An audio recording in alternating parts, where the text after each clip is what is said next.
और स्मोकर्स जो tobacco users है उनमें हार्ट अटैक का प्रमाण ज़्यादा ही रहता है। इसलिए नशा, मेरी पूरी जनता से विनती है कि नशा पूरी तरह से बंद करना है।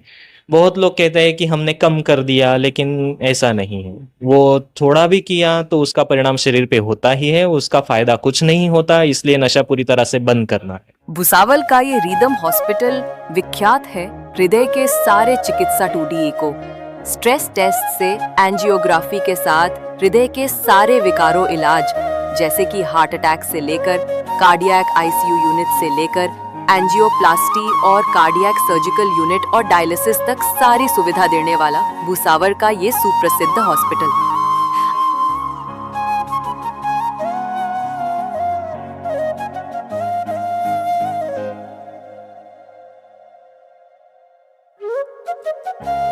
नमस्कार, आदाब। CBN न्यूज 18 में आपका स्वागत है।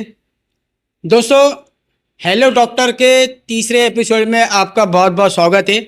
आज हमारे बीच में, हमारे स्टूडियो में आप देख सकते हैं एक प्रसिद्ध डॉक्टर गणेश पाटिल सर हमारे स्टूडियो में मौजूद है। सबसे पहले तो डॉक्टर साहब, आपका हेलो डॉक्टर के तीसरे एपिसोड में बहुत बहुत स्वागत है। आप हमारे बुलाने पर यहाँ पर पहुँचे। हार्ट को लेकर बहुत से लोग चिंतित रहते हैं, तो आप एक हार्ट स्पेशलिस्ट हो, आप एक हृदय रोग तज्ञ हो, तो हम आपसे कुछ जानकारी लेना चाहेंगे। लोगों तक के ऐसी बातें पहुँचे जो लोगों को पता नहीं, नागरिक भी जानना चाहते हैं कि हार्ट से रिलेटेड, हार्ट के लिए किस तरह से जो प्रिकॉशन लेना चाहिए। क्या बोलना चाहोगे आप? नमस्कार, मैं डॉक्टर गणेश पाटिल और मैं हृदय रोग तज्ञ रिदम हॉस्पिटल भुसावल और जलगांव यहाँ पे कार्यरत हूँ। कैसा है, हृदय रोग जो है उसके बारे में बहुत ज़्यादा डर है लोगों में, और ये डर की भावना नहीं होनी चाहिए। इनफैक्ट तो ये होना चाहिए कि उसके बारे में अवेयरनेस होना चाहिए, और वो अवेयरनेस के लिए अपने को क्या प्रिकॉशन लेने हैं, अपनी जीवन शैली में क्या बदल करने हैं, उसके लिए लोगों में जागरूकता होनी चाहिए और उसकी इच्छा भी होनी चाहिए। सर, सबसे बड़ा एक सवाल, छोटा भी है और काफ़ी बड़ा भी। हृदय रोग का जो है मतलब क्या होता है? हृदय रोग के दो प्रकार रहते हैं। कुछ बीमारियां जो रहती है हृदय रोग की, वो जन्मजात होती है, मतलब पैदाइशी ही रहती है। और कुछ बीमारियां रहती है वो अधिग्रहित रहती है, मतलब बाद में होती है। जो जन्मजात बीमारियां रहती है वो तो कभी कभी नवजात शिशु में ही भी पाई जाती है, जिसमें जैसे दिल में सुराग होना, या कुछ हार्ट की जो नसें रहती है उसकी अटैचमेंट जो है वो अगर गलत तरीके से रही तो उसमें भी प्रॉब्लम हो सकता है। और जो अधिग्रहित बीमारियां रहती है हृदय की, तो उसमें मेजर जो रहता है वो हार्ट अटैक, जो सबसे ज़्यादा डर का कारण है लोगों में। और बाकी कुछ बीमारियां रहती हैं, जैसे हृदय के स्नायु कमजोर हो जाना, जिसको अपन कार्डियोमायोपैथी कहते हैं। और दूसरी कुछ बीमारियां रहती हैं कि जिसमें हृदय की जो इलेक्ट्रिकल सर्किट रहती है, वो इलेक्ट्रिकल सर्किट में अगर कुछ प्रॉब्लम रहा तो उसकी वजह से अरिदमियाज हो सकते हैं। ठीक है, तो इसमें से जो जन्मजात बीमारियां रहती हैं उसके लिए तो अपन कुछ नहीं कर सकते, मतलब उसमें प्रिवेंशन कुछ नहीं है, क्योंकि वो तो ऊपर वाले ने दिया है, उसका अपने को स्वीकार करना है और उसका इलाज करना है। जो अधिग्रहित बीमारियां रहती है उसके लिए अपन प्रिकॉशन ले सकते हैं और उसका प्रतिबंध कर सकते हैं। सर, किस तरह का प्रिकॉशन लेना चाहिए? क्योंकि आजकल जो है हृदय रोग के नाम से ही जैसा पता चलता है लोगों को, जरा सा भी एक हाथ में दर्द हुआ, सीने में दर्द हुआ, होता ऐसा है कि ज़्यादा करके एसिडिटी के कारण भी हो जाता है, लेकिन लोग डर जाते हैं। आप बोल रहे कि प्रिकॉशन, किस तरह का प्रिकॉशन, सबसे पहले प्रिकॉशन किस तरह लेना चाहिए? देखिए, सबसे इम्पोर्टेंट तो है अपनी जीवन शैली। अभी जैसे जैसे इंडस्ट्रियल डेवलपमेंट हो रहा है इंडिया में, तो उसकी वजह से ये हुआ कि अपन अपना जो पुराने जो तौर तरीके हैं वो छोड़ के अपन वेस्टर्न कल्चर एक्वायर कर रहे हैं। तो उसकी वजह से क्या है, अपनी खान पान बदल चुका है, मेहनत करने की क्षमता कम हो चुकी है, और इन चीज़ों की वजह से जो है वो हृदय रोग का प्रमाण बढ़ रहा है। तो इसलिए अपने को प्रिकॉशन में सबसे पहले तो क्या है, शुरुआत अपने आहार से होती है। तो जो आहार है वो संतुलित आहार होना चाहिए अपना, जो पारंपरिक भारतीय आहार था, कि जिसमें फल, पूरे धान्य का रोटी और सब्जियां, ये इसका प्रमाण ज़्यादा रहता था। ठीक है, जो रिफाइंड कार्बोहाइड्रेट्स है, जैसे मैदे का रोटी या फिर ब्रेड, बिस्किट्स, बेकरी प्रोडक्ट्स, ये बहुत वो ना के बराबर थे पहले। अभी उनका प्रमाण ज़्यादा बढ़ चुका है और ऊपर से जो खान-पान की चीज़ें हैं, पैकेट फूड बढ़ चुके हैं। आजकल आप देखोगे तो बचपन से ही कुरकुरे जो व्हील्स हैं, ये खाना शुरू हो जाता है, तो उसकी वजह से क्या है, सेहत पे बुरा असर होता है। वो तुरंत नहीं होता लेकिन लॉन्ग टर्म में जाने के बाद होता है। तो उसकी वजह से जो बीमारियां हैं जो हार्ट अटैक को प्रमोट करती है, जैसे ब्लड प्रेशर है, डायबिटीज है, इसका प्रमाण बढ़ जाता है। तो बचपन से ही अपने को अपने आहार पे अगर अपन नियंत्रण रखेंगे, मतलब जीवन शैली पे नियंत्रण रखेंगे, तो इन बीमारियों का अपन प्रतिबंध कर सकते हैं, उनको नियंत्रण में रख सकते हैं और जिस हिसाब से फिर हृदय रोग का प्रमाण भी कम रहेगा। आहार के व्यतिरिक्त दूसरा है अपना शारीरिक श्रम। पहले के ज़माने में ज़्यादा से ज़्यादा लोग तो खेती पे डिपेंडेंट थे। तो वो खेती का काम करते थे, दिन भर मेहनत होती थी और उसकी वजह से क्या है कि शरीर तंदुरुस्त रहता था, ये बाकी बीमारियां नहीं पकड़ पाती थी। अभी जो है कि बचपन से ही बच्चे मोबाइल या वीडियो गेम उस पे ही लगे रहते हैं, तो शारीरिक श्रम नहीं होता। जो खेल भी है आजकल वो वैसे ही है, इंडोर भी आउटडोर गेम्स कम हो चुके हैं, तो उसकी वजह से बचपन से ही शारीरिक श्रम होने की क्षमता कम होती है। इसके लिए क्या है कि हार्ट को भी एक्सर्शन करने की आदत नहीं रहती, तो उसको एक्सर्शन करने की आदत नहीं रहती तो वो जल्दी थक जाता है। तो इसलिए अपने को शारीरिक श्रम करते रहना है। दिन में कम से कम 30 मिनट तो एक्सर्शन होना ही चाहिए और हफ्ते में कम से कम 5 दिन तो एक्सरसाइज होनी ही चाहिए। सर एक्सरसाइज आपने जिस तरह कहा कि आजकल लोग जो है मेहनत नहीं कर रहे, तो इससे एक्सरसाइज में जो है वर्कआउट भी कर सकता है इंसान, जिम भी जा सकता है, योगा भी कर सकता है, वो भी फायदेमंद है। बिल्कुल। जो एक्सरसाइज है तो सबसे इम्पोर्टेंट एक्सरसाइज तो हार्ट के लिए बताई गई है कि ब्रिस्क वॉकिंग, मतलब जोर से चलना। आप जोर से चलना है, ये कम से कम एटलीस्ट 30 मिनट तो होना चाहिए। आप जिम में भी जाते हैं तो उसमें भी आपका जो टाइम ड्यूरेशन है, सपोज आप अगर 1 घंटा जिम में जाते हैं तो उसमें आपको डिवीजन करना है, जो 60% टाइम है वो आपको एरोबिक एक्सरसाइज पे देना है और जो 40% टाइम है वो आप मस्कुलर एक्सरसाइज पे दे सकते हैं। ठीक है। जो एरोबिक एक्सरसाइजेस है वो आपका हार्ट के काम करने की जो क्षमता है वो बढ़ाता है, जो शारीरिक श्रम की क्षमता बढ़ाता है और उसकी वजह से हार्ट तंदुरुस्त रहता है। और जो मस्कुलर एक्सरसाइजेस है वो आपका मसल बिल्डिंग और लुक्स में फायदेमंद रहता है। सर आज के वक्त में देखा जा रहा है कि केमिकल जो है उसका ज़्यादा यूज़ हो रहा, फल हो या सब्जी हो, तो किस तरह का जो है आहार होना चाहिए आज के वक्त में लोगों को। अब कैसा है, जो भोजन है अपना उसमें फल हो या जो धान हो, उसमें भी केमिकल के साथ ही फर्टिलाइजर और उससे ही वो बनता है। अब उस पे तो अपन नियंत्रण नहीं रख सकते। अपनी आबादी इतनी है, उसका अगर पेट पालना है तो आपको फर्टिलाइजर और वो दे के ही वो बढ़ाना पड़ेगा। ठीक है। तो उस पे अपन नियंत्रण नहीं रख सकते, लेकिन जितना जहां तक हो सके अपन जो पैक फूड है, कैन फूड है, बेकरी प्रोडक्ट्स है, उनको अवॉइड करना है। ठीक है। और एटलीस्ट जो खाना बनाना है तो उसमें पूरा धान का ही यूज़ करना है, मतलब मैदा वगैरह नहीं यूज़ करना है। और घी, तेल, चिकनाहट की चीज़ें ज़रा कम रखनी है आहार में। और फल और हरे पत्ते की सब्जियां, उनका सेवन ज़्यादा रखना है, जिससे क्या है कि अपना सैचुरेटेड फैट अपन कम रख सकते हैं और कोलेस्ट्रॉल की मात्रा नियंत्रण में रख सकते हैं। सर एक सवाल है, एक छोटा सा सवाल है, जैसे हृदय रोग के लक्षण क्या है? अगर किसी को ऐसा महसूस हो रहा है, कोई दर्द हो रहा है, तो उसके लक्षण क्या रहते हैं? हृदय रोग में भी जैसे 2 प्रकार रहते हैं जो अपन इश्केमिक हार्ट डिसीज बोलते हैं। तो उसमें एक तो है क्रॉनिक कोरोनरी सिंड्रोम और एक्यूट कोरोनरी सिंड्रोम। तो जो क्रॉनिक कोरोनरी सिंड्रोम है उसके सिम्टम ऐसे अचानक नहीं आते, उसके सिम्टम धीरे धीरे आते हैं। जैसे आप शारीरिक श्रम करेंगे तो दम लगना, जी घबराना, चलने पे या सीढ़ी चढ़ने पे छाती पे भारीपन रखना, जल्दी थकावट होना और चलते चलते रुकना पड़े, ये जो चीज़ें हैं ये क्रॉनिक कोरोनरी सिंड्रोम डिनोट करता है। इसमें अचानक से प्रॉब्लम नहीं होता, लेकिन ये धीरे धीरे धीरे बढ़ता है और फिर जाके वो अचानक प्रॉब्लम हो सकता है।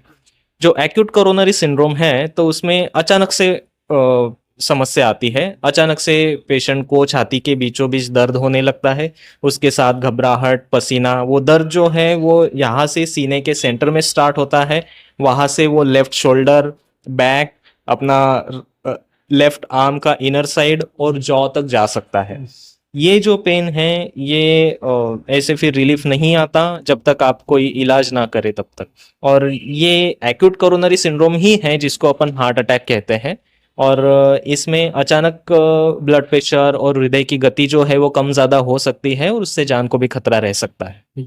सर हृदय रोग के का जो निदान कैसे कर सकते हैं? जैसे ही जो आपको लक्षण बताए हृदय रोग के, वो लक्षण अगर आप तुरंत डॉक्टर से कहेंगे तो डॉक्टर आपकी कुछ टेस्ट करेंगे। तो उसमें सबसे इम्पोर्टेंट टेस्ट तो रहती है कि आपका ईसीजी करना। काफ़ी बार ये होता है कि ईसीजी पहले ईसीजी में कुछ बदल आते नहीं हैं और बाद में आ सकते हैं। इसलिए एक ईसीजी नॉर्मल है इसलिए पूरा नॉर्मल है ये भी अपन नहीं कह सकते। उसके बाद के टेस्ट रहते हैं, कुछ ब्लड टेस्ट रहते हैं जिसमें अपन सीकेएमबी, ड्रॉपटी ये चीज़ें कर सकते हैं। और बाद में फिर आता है 2D इकोकार्डियोग्राफी जिसमें हार्ट का पंपिंग कैपेसिटी कैसा है, हार्ट के वॉल्व्स कैसे हैं, ये चीज़ें अपन देखते हैं। और अगर इसमें भी निदान नहीं हुआ या निदान हुआ कि कुछ तो प्रॉब्लम है और हार्ट को ब्लड सप्लाई कम हो रहा है, ऐसी अगर डॉक्टर को आशंका है तो फिर वो आपकी एंजियोग्राफी कर सकते हैं जिसमें 100% निदान हो जाता है कि कुछ ब्लॉकेज है कि नहीं आपको। सर हृदय रोग के लिए किस तरह से हम प्रतिबंध लगा सकते हैं? किस तरह की जो है उपाय योजना है? हृदय रोग के प्रतिबंध के लिए तो सबसे इम्पोर्टेंट जो मैंने आपको पहले ही बताया कि जीवन शैली पे बदल। तो जीवन शैली के बदल में सबसे इम्पोर्टेंट आहार में आपको फल, हरी पत्ते की सब्जियां और पूरे धान की रोटियां, इन चीज़ों पे ध्यान देना है। दूसरा शारीरिक श्रम, रोज कम से कम 30 मिनट शरीर की एक्सरसाइज होनी चाहिए जिसमें चलना, दौड़ना, स्विमिंग, रनिंग, डांसिंग, ये कुछ चीज़ें आप कर सकते हैं at least 30 minutes a day for 5 times a week. और उसके बाद अगर कुछ कोमॉर्बिडिटीज़ है जैसे उच्च रक्तदाब है या मधुमेह है तो उसका इलाज करना बहुत ज़रूरी है और वो नियंत्रण में रखना ज़रूरी है क्योंकि ब्लड प्रेशर और डायबिटीज़ ये चीज़ें ऐसी है कि वो तुरंत कुछ इफ़ेक्ट देती नहीं है, वो धीरे धीरे शरीर को खोखला करती जाती है और बाद में जब एकदम ब्लॉकेज तैयार होंगे या अटैक आ जाएगा तब फिर पता चलता है। तो इसलिए ब्लड प्रेशर और डायबिटीज इनको अगर आप नियंत्रण में रखेंगे तो भविष्य में हार्ट की बीमारियां होने की संभावना बहुत कम रहती है। सर हार्ट फेल्यूर के लक्षण क्या है? आजकल देखे जा रहा है ज़्यादा हार्ट जो है लोगों के फेल हो जा रहे हैं। डॉक्टर के पास जाते हैं और वहाँ पर जाने के बाद पता चलता है कि हार्ट फेल हो चुका है।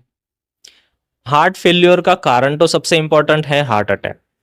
हार्ट अटैक के बाद क्या है, हार्ट की जो मांसपेशी रहती है उसका ब्लड सप्लाई बंद हो जाता है, उसकी वजह से हार्ट की पेशी कमजोर होती है, हार्ट बराबर पंप नहीं कर पाता। वो पंप नहीं कर पाता फिर ब्लड सर्कुलेशन काफ़ी स्लो होता है, ब्लड सर्कुलेशन स्लो होता है तो फिर फेफड़ों के नीचे वाले हिस्से में थोड़ा पानी जम जाता है, पैरों पे पानी जम जाता है, पैरों पे सूजन आना, दम लगना, जी घबराना, ये हार्ट फेल्योर के सिम्टम्स है। अगर वो ज़्यादा बढ़ गया तो फिर ऐसा है कि रेस्ट के पोजीशन में भी दम लगता है, मतलब आप चैन से सो भी नहीं सकते, आप लेटेंगे तो बहुत जी घबराता है, रात को उठ के बैठना पड़ता है, रात भर नींद नहीं होती, ये सिम्टम्स हार्ट फेल्योर के हैं। सर उसका निदान, उसका उपचार, उसके बारे में क्या बोलेंगे? किस तरह उसका उपचार किया जाता है? हार्ट फेल्योर का कारण क्या है, उसका उपचार, मतलब हार्ट फेल्योर का उपचार। अब कारण में सबसे इंपॉर्टेंट है हार्ट अटैक। अगर पेशेंट को हार्ट अटैक है तो उसका इलाज करना पड़ेगा। जैसे हार्ट अटैक तो उसी वजह से आता है कि हार्ट को ब्लड सप्लाई करने वाली नसों में कुछ ब्लॉकेज है तो उसकी वजह से आता है। तो उसका इलाज करने के लिए तो पहले तो जैसे हार्ट फेल्योर के सिम्टम हैं तो हार्ट फेल्योर के सिम्टम कम करने के लिए डॉक्टर आपको कुछ दवाई दे सकते हैं जिसमें शरीर का जो अतिरिक्त पानी जमा हुआ है उसको कम करने की दवाइयाँ रहती हैं, ब्लड प्रेशर नियंत्रण करने की दवाइयाँ रहती है जिससे हार्ट फेल्योर के सिम्टम थोड़े कम हो जाते हैं। और फिर जो डेफिनेटिव ट्रीटमेंट है, डेफिनेटिव ट्रीटमेंट मतलब जो ब्लॉकेज वगैरह है उसका इलाज या वॉल का लीकेज है उसका इलाज करेंगे तो फिर वो कम होगा। हार्ट अटैक के इलाज में तो सबसे इम्पोर्टेंट यही रहता है कि हार्ट फेल होने से पहले अगर अपन ने नस ओपन कर दी तो फिर हार्ट फेल्योर अपन प्रिवेंट कर सकते हैं। जैसे हार्ट अटैक की शुरुआत हुई, अभी किसी व्यक्ति को चेस्ट पेन शुरू हुआ, मतलब उस समय उसका ब्लड सप्लाई बंद हो गया, धीरे धीरे जो है हार्ट की पेशी जो है वो कमकुवत होती है और फिर वो मरती है, वो तुरंत एकदम फेल नहीं होता। तो कुछ समय रहता है 4 से 6 घंटे का कि जिसमें अपन हार्ट फेल्योर प्रिवेंट कर सकते हैं। जब चेस्ट पेन शुरू हुआ और पहले 4 से 6 घंटे में अगर व्यक्ति का ब्लड सप्लाई पूरी तरह से शुरू हो गया तो फिर हार्ट फेल्योर प्रिवेंट होता है, हार्ट का पंपिंग कैपेसिटी भी बच जाता है। इसलिए हार्ट अटैक में हम कहते हैं कि टाइम इज अ मायोकार्डियम, मतलब हर एक मिनट हार्ट की पेशी है, तो आप जितना समय गवाएंगे उतनी पेशी मरती जाएगी, इसलिए जितना जल्दी इलाज होगा उतना ही वो पेशी का फायदा होगा। सर आप काफ़ी सालों से जो है शहर के लिए पूरे ज़िले के लिए सेवा देते आ रहे हो। आपके हॉस्पिटल में सरकारी योजना में जो हार्ट का ऑपरेशन वगैरह हो जाता है? सर, हमारे खुद के हॉस्पिटल में सरकारी योजना तो नहीं है। हमारे पास रेलवेज और एमएससीबी के जो पेशेंट रहते हैं तो उनको तो सेवा मिल जाती है। बस जो गरीब पेशेंट है जिनके पास ये सुविधा नहीं है और उनके पास जो येलो या ऑरेंज राशन कार्ड है तो उनका हम एंजियोग्राफी एंजियोप्लास्टी जो है वो दूसरे योजना वाले हॉस्पिटल में हम स्वयं कर देते हैं। बस वो हमारे हॉस्पिटल में नहीं है। सर, एक सबसे बड़ा जो है बात जो है वो है कि आज की जनरेशन नशे की तरफ ज़्यादा जा रही है। आपको पता है कि स्मोकिंग, गुटखा, शराब, ये नशा आज की जनरेशन ज़्यादा कर रही है। तो ये नशा भी कहीं ना कहीं ऐसा लगता है आपको हार्ट पे इफेक्ट करता होगा, हार्ट हृदय रोग का कारण बन रहा है? बिल्कुल ही। ये जो नशा है, नशे की वजह से जो हार्ट अटैक की जो कारण है तो उसमें धूम्रपान बहुत बड़ा कारण है। और स्मोकर्स में तो जो यंग जनरेशन है, मतलब अपने 20 या 30 साल की उम्र में ही हार्ट अटैक हम देख रहे हैं, क्योंकि वो स्मोकिंग करते हैं। स्मोकिंग की वजह से ये होता है कि खून एकदम गाढ़ा बन जाता है और हार्ट की नसों में गांठ बन जाती है और सडनली अटैक आ जाता है। ठीक है। अभी हमने तो पिछले 4-5 सालों में काफी यंग पेशेंट 22 साल 23 साल 25 साल ऐसे पेशेंट्स में एंजियोप्लास्टी की है और वो सब स्मोकर थे। एक दो ही थे कि जो स्मोकर नहीं थे लेकिन उनको आनुवंशिक बीमारी थी तो इसके लिए उनको अटैक आया। और स्मोकर्स जो टोबैको यूजर्स है उनमें हार्ट अटैक का प्रमाण ज्यादा ही रहता है। इसलिए नशा, मेरी पूरी जनता से विनती है कि नशा पूरी तरह से बंद करना है।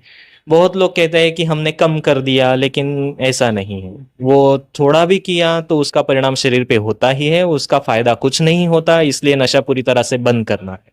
सर, आपने काफ़ी अच्छी बात बताई नशे को लेकर, लेकिन हम ये भी बोलना चाहेंगे बहुत से ऐसे लोग हैं, बहुत से ऐसा युवा है जो काफ़ी सालों से नशा कर रहे हैं।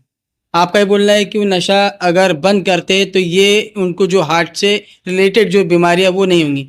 तो अचानक अगर नशा कोई बंद कर देता है, स्मोकिंग करना, शराब पीना या फिर गुटखा खाना, तो किस तरह से वो उसको प्रिकॉशन लेना चाहिए, किस तरह नशे से दूर जाना चाहिए? देखिए, नशा करने के भी स्टेजेस रहते हैं। जब कोई व्यक्ति नशा करने की शुरुआत करता है तो शुरुआती समय में वो उस पर डिपेंडेंट नहीं रहता, मतलब उसको नशे की लत नहीं लगती। ठीक है। उस समय में अगर वो नियंत्रण में करता है तो पूरी तरह से बंद कर सकता है। अब इसमें सबसे इम्पोर्टेंट तो ये है कि अपना जो एजुकेशन है या जो अपनी संस्कृति है उसमें यही है कि नशे से तो आपको प्रतिबंधी रखना है। ठीक है। अगर उसके बावजूद भी जो पाश्चिमात्य कल्चर है उसकी वजह से अपन नशा शुरू भी करते हैं तो उसको बंद करने के लिए सबसे इम्पोर्टेंट है कि इंसान का अपने मन पे नियंत्रण होना चाहिए। अपनी एक इच्छा शक्ति। हाँ, जो इच्छा शक्ति है अगर उसी पे नियंत्रण करे तो ही आप बंद कर सकते हैं। लेकिन अगर सपोज कोई किसी को नशे की लत लग गई और उसके बाद भी किसी की इच्छा होती है नशा बंद करने की, तो वो जो नशा मुक्ति केंद्र रहते हैं उनकी सहायता ले सकते हैं।